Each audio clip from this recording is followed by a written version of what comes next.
ವಿದ್ಯಾರ್ಥಿಗಳೇ, ನಾವು ನಿನ್ನೆ ಅವಧಿಯಲ್ಲಿ ಏನು ತಿಳ್ಕೊಂಡಿದ್ವಿ, ಬೇಡಿಕೆ ಮತ್ತು ಪೂರೈಕೆ ಬಗ್ಗೆ ತಿಳ್ಕೊಂಡ್ವಿ. ಬೇಡಿಕೆ ಅಂತಂದ್ರೆ ಜನರು ಕೊಂಡುಕೊಳ್ಳಲು ತೋರಿಸುವ ಆಸಕ್ತಿ. ಪೂರೈಕೆ ಅಂತ ಹೇಳಿದರೆ ಉತ್ಪಾದನೆಯಾದ ವಸ್ತುಗಳನ್ನು ಗ್ರಾಹಕರಿಗೆ ತಲುಪಿಸುವಂತಹ ಪ್ರಕ್ರಿಯೆ. ಇವತ್ತು ವಿತರಣೆ ಅಂತಕ್ಕಂಥ ಒಂದು ಕಾನ್ಸೆಪ್ಟನ್ನು ತಿಳ್ಕೊಳ್ಳುವ ಪ್ರಯತ್ನವನ್ನು ಮಾಡೋಣ. ಇಲ್ಲಿ ಉತ್ಪಾದನೆ, ಒಂದು ವಸ್ತು ಉತ್ಪಾದನೆ ಆಗಬೇಕಿದ್ರೆ ಪ್ರಾಕೃತಿಕ ಸಂಪನ್ಮೂಲಗಳು ಬೇಕು, ಸಂಪತ್ತು ಬಂಡವಾಳ ಬೇಕು, ಮತ್ತು ಶ್ರಮ ಬೇಕು, ಮತ್ತು ಉದ್ಯಮ ಬೇಕು.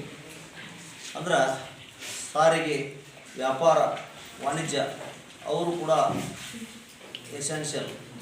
ಹಾಗಾಗಿ ಇಲ್ಲಿ ಒಂದು ಕಡೆ ನಾವು ಉತ್ಪಾದನೆ ಅಂತೇಳಿ ಕೊಟ್ಟಿದ್ದೇವೆ.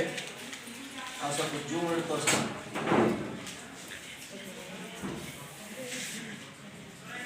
ಉತ್ಪಾದನೆ ಆಗಬೇಕಿದ್ರೆ ಈ ರೀತಿಯ 4 ಆಧಾರ ಸ್ತಂಭಗಳು ಬೇಕು: ಪ್ರಾಕೃತಿಕ ಸಂಪನ್ಮೂಲ, ಸಂಪತ್ತು ಅಥವಾ ಬಂಡವಾಳ, ಶ್ರಮ, ಉದ್ಯೋಗ. ಇನ್ನು ಆ ಕಡೆ ಒಂದು ಬೋರ್ಡ್ ಇದೆ, ವಿತರಣೆ ಅಂತೇಳಿ.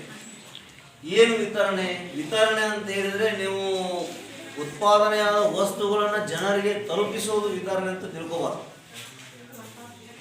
ಲಾಭಾಂಶವನ್ನ ವಿತರಣೆ ಹೆಡ್ಡಿಂಗ್ ಇದೆ ನೋಡಿ, ಲಾಭಾಂಶ ವಿತರಣೆ. ಯಾವ ರೀತಿ ವಿತರಣೆ ಆಗುತ್ತದೆ? ಪ್ರಾಕೃತಿಕ ಸಂಪನ್ಮೂಲಕ್ಕಾಗಿ ನಾವು ಗೇಣಿಯನ್ನು ಕೊಡ್ತೀವಿ.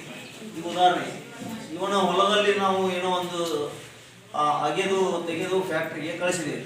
ಅವನಿಗೆ ನಾವು ಪ್ರತಿಯಾಗಿ ಏನು ಕೊಡ್ತೀವಿ? ಈಗ ಗೇಣಿಯನ್ನು ಕೊಡ್ತೀವಿ. ಹೊಲ ಕೊಟ್ಟದ್ದಕ್ಕಾಗಿ ಅವನಿಗೆ ಗೇಣಿ ಕೊಡ್ತೀವಿ. ಇನ್ನು ಬಂಡವಾಳ ಬೇಕಲ್ಲ, ನಾವು ಬಡ್ಡಿ ಬ್ಯಾಂಕ್ನಲ್ಲಿ ಸಾಲ ತಗೊಂಡಿರ್ತೀವಿ. ಒಂದು ಫ್ಯಾಕ್ಟ್ರಿ ಕಟ್ಟಬೇಕಿದ್ರೆ ಬ್ಯಾಂಕ್ನಲ್ಲಿ ಸಾಲ ತಗೋತೀವಿ. ಆ ಬ್ಯಾಂಕಿನವರಿಗೆ ಏನು ಕಟ್ತೀವಿ? ನಾವು ಬಡ್ಡಿಯನ್ನು ಕಟ್ತೀವಿ. ಇವರಿಗೆ ವಿತರಣೆ ಆಯಿತು.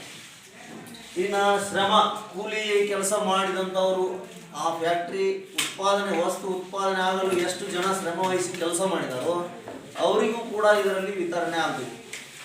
ಈಗ ಕೆಲಸ ಮಾಡಿದಂಥವ್ರಿಗೆ, ಶ್ರಮ ಪಟ್ಟವರಿಗೆ ಹಂಚ್ತೀವಿ. ಇನ್ನು ಉದ್ಯಮ, ಉತ್ಪಾದನೆಯಾದ ವಸ್ತು ಗ್ರಾಹಕರಿಗೆ ತಲುಪಿಸುವ ಮಾರ್ಗದಲ್ಲಿ ಯಾರೆಲ್ಲ ಕೆಲಸ ಮಾಡ್ತಾರಲ್ಲ, ಉದಾಹರಣೆಗೆ ಸಾರಿಗೆ ಸಂಪರ್ಕ ಇರ್ಬೋದು, ಜಾಹೀರಾತು ಇರ್ಬೋದು,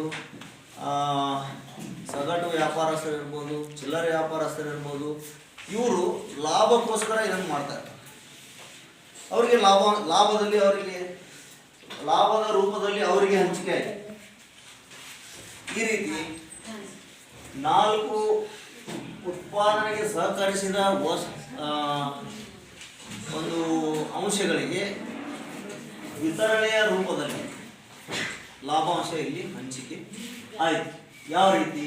ಸಂಪನ್ಮೂಲಕ್ಕೆ ಗೇಣಿ, ಸಂಪತ್ತಿಗೆ ಬಡ್ಡಿ, ಶ್ರಮಕ್ಕೆ ಕೂಲಿ, ಉದ್ಯಮಕ್ಕೆ ಲಾಭ.